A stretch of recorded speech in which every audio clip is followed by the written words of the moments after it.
मग वाढवण बंदर करा, एवढ्या तीव्र भावना त्यांनी माझ्याकडे व्यक्त केल्या होत्या. मी घरी गेलो आणि शिवसेना प्रमुखांना सांगितलं की अशा तिथल्या तीव्र भावना आहेत.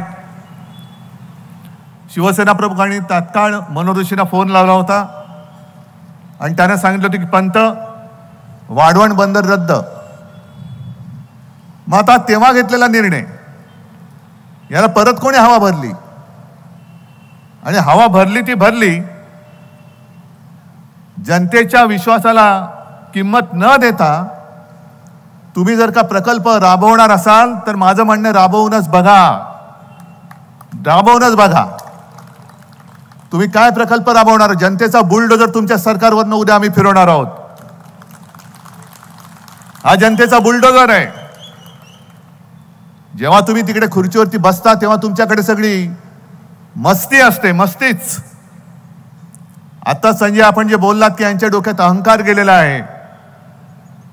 मी आजच पेपरमध्ये वाचलं, RSSचे जे सरसंघचालक आहेत मोहन भागवत, ते असं म्हणाले की रावण विद्वान होता. अहो, रावण निदान विद्वान तरी होता, पण अहंकारामुळे त्याचा घात झाला. हे तर विद्वान पण नाही आहेत, नुसताच अहंकार आहे. उपयोग काय? म्हणजे रावणाचा वध हा प्रभू श्रीरामचंद्रांनी केला, पण तरी देखील रावण विद्वान होता असं मोहनजी भागवत म्हणतायत. पण तुम्ही जे बसवले तिकडे ते विद्वान पण नाही आहेत.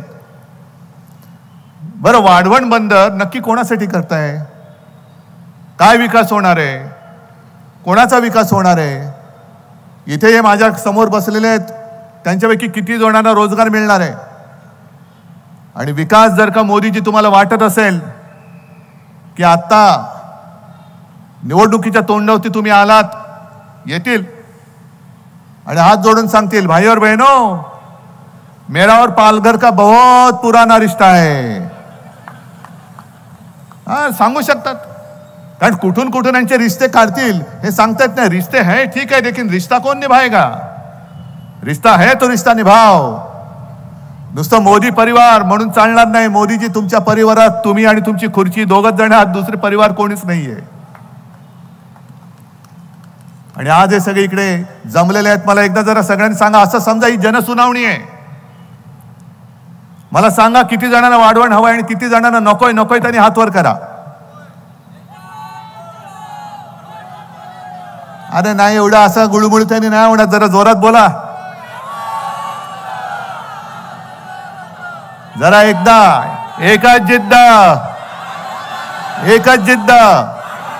जरा हात वर करा आणि प्रेसला सांगतो, ही घ्या जनसुनावणी आमची, ही घ्या, ही घ्या.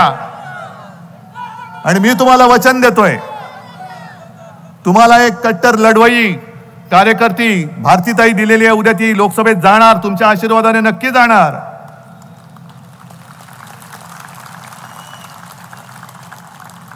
आणि पहिल्या प्रथम वाढवण बंदरचा फडशा पाडणार. हे माझं वचन आहे तुम्हाला, हे वचन आहे. कारण यांना जो परिवार म्हणून म्हणतायत, तो परिवार म्हणजे यांचे फक्त सुटाबुटातले मित्र आहेत. हे समजा धरून चाला, वाढवण बंदर झालं, कोणाच्या घशात जाईल? आता तुम्ही हळू बोलता, एवढं झालं तर दिल्लीपर्यंत आवाज जाणार कसा? जरा मोठ्याने बोला. कोणाचा मित्र आहे ना? मग विकास कोणाचा होणार? आणि मग माझ्या मच्छीमार लोकांचं काय होणार? तुम्ही हे सगळं बघितलेलं आहे. जेव्हा जनसुनावणी झाली तेव्हा किती फौजफाटा लागला होता, लागला होता ना? आणि तुम्ही सुद्धा, जनता सुद्धा किती संख्येने आली होती. म्हणजे चित्र आहे.